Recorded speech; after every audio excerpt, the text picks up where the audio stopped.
ба наздикӣ ба хонаам меҳмон меояд.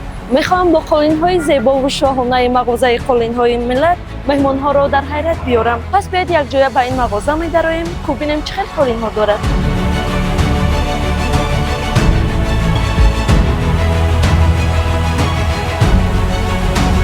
инҷо шумо метавонед зиёда аз 50 намуди қолинҳои пурнақшро зеборо ки истеҳсоли Тоҷикистон, Эрон, Туркия ва Ӯзбекистон мебошанд, пайдо намуда ба манзили худ зебу зиннати тоза бахшед.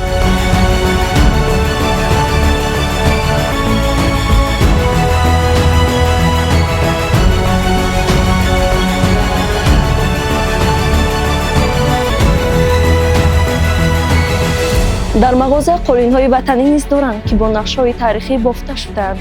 ин қолинҳои коллексияи нав ба хонадони шумо шукӯҳи шоҳона мебахшад.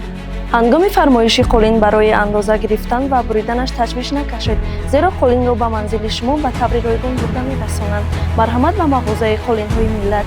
қолинҳои аълосифат танҳо барои шумо. суроға шаҳри Душанбе, кӯчаи Ҷаббор Расулов, номи дроб 1, телефон барои тамос 988 65 88 88.